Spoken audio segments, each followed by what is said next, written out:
It's finally done. Hi, it's Rob KC6TYD. It's been a while since I posted anything ham related, so I thought I'd share this GoBox project with you. I actually call it the GoBox Jr. I happened to be surfing YouTube one time and came across the GoBox that Jose put up, KD2 HHU. Gotta get his call right. Give him credit for this one. I like the way he put it together, so using that as a model, I created my own GoBox Jr. Let me show you the project. Follow along. Alright, here's the equipment that I'll be using for this GoBox. Here's the Nuke 905.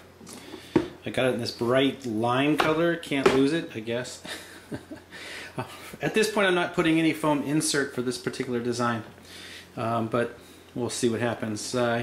Here's a lid for inside that I'll be partially using for control panel, and I'll be modifying and making some cutouts for that. Here's the radio using the Juente JT6188 Mini, a little cheapie I got on Amazon I don't know how long ago. It's been sitting on the counter, so I figured I'd put it to use. Little dual band telescoping antenna, the bracket. Here's some little accessories items I'll have: power switch, volt amp meter, Anderson power pole, and USB. Pretty popular items. I was thinking of a cigarette lighter, but maybe not. I don't know. Battery. I love Biono power. I love this battery. 12 volts, 12 amp hour. Yes, the battery is a little big. If I need a battery for another project some other time, I've got one to steal. I'm planning to maybe incorporate solar, so there's a solar charger. Various sundry adapters here. I've got a 90-degree for the coax going into the bottom of the radio, some bulkhead SO239, some flat aluminum to make an antenna mount, and of course Velcro if I need it to secure some things. Alright, I'm going to do a mock-up and see how I want to put this all together. So I think my setup will be similar to what Jose set up. Why recreate the wheel? It looked pretty good.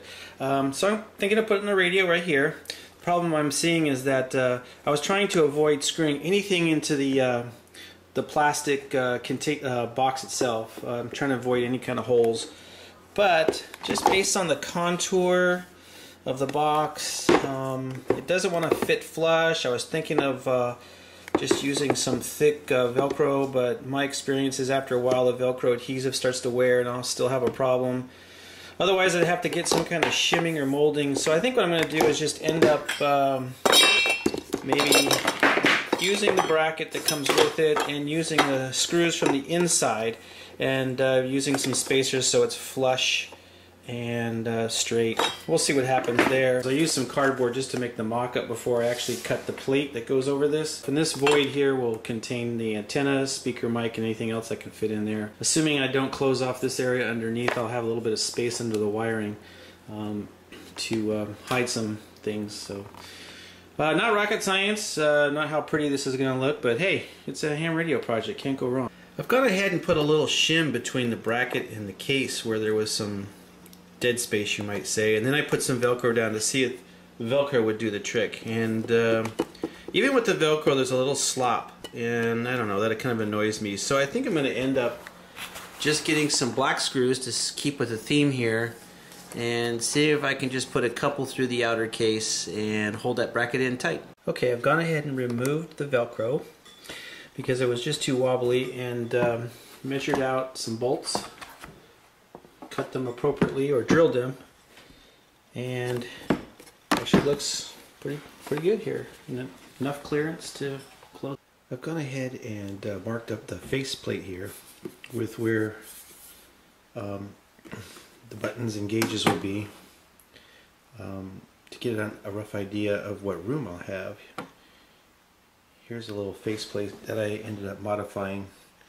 I was trying to make some kind of notch where they would interlay, but it didn't work, so I've got to figure out how to cover that up later. So as you can see here, the buttons and gauges, or power ports that is, on the left. The radio will go here, the battery is right in this section, so it doesn't leave me a whole lot of storage space. In Jose's video, he had an SO239 right here where he hooked up coax. I've decided just to go straight to the rear of the unit, and I installed the SO239 back there, so it's one less thing to have to put hook up once you lift the lid up. Alright, there we go. We've got the holes all drilled out in the faceplate. Here's another look at the faceplate where it will sit inside the box.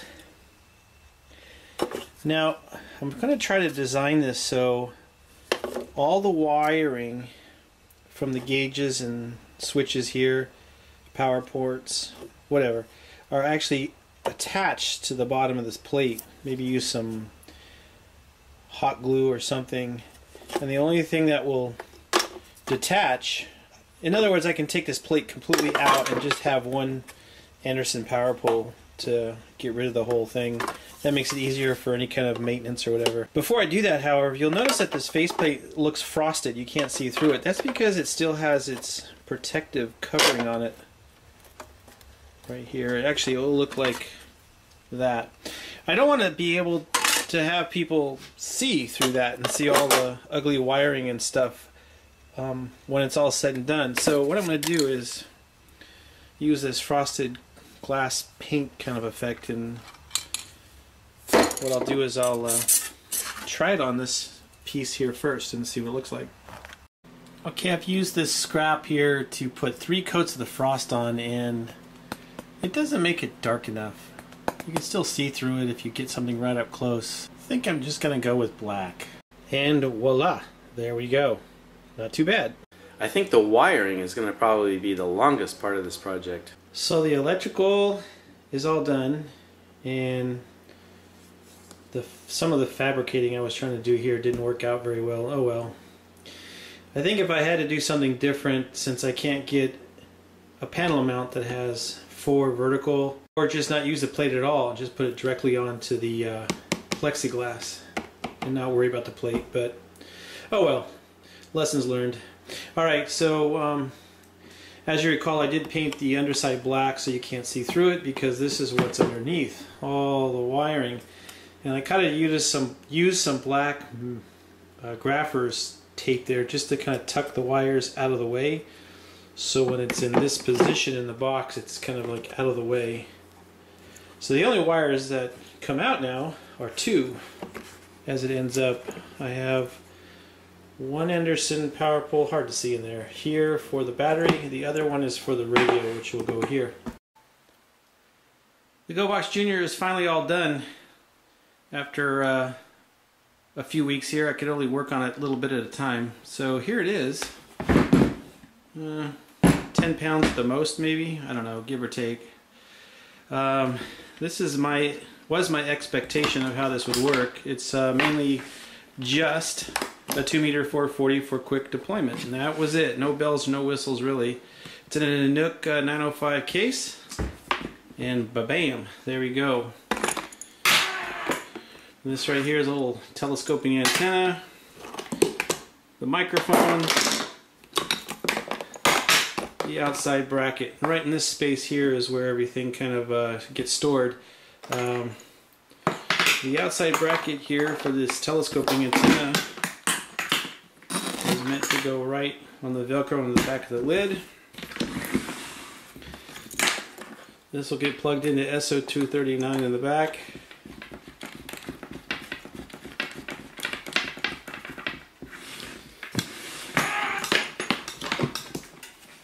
Alright, leaving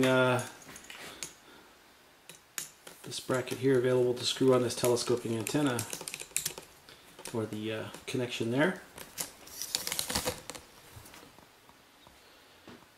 There we go. Plug in the microphone. Okay, we'll turn on the power. Showing 13.6, no amps of course. Anderson power poles available and USB chargers available. Let's fire it up.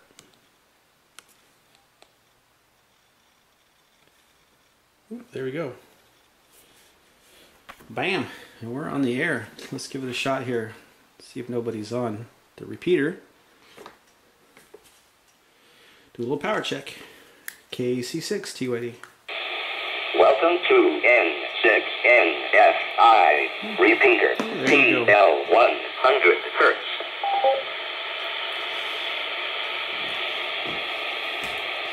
In low light settings, I picked up this little cheapy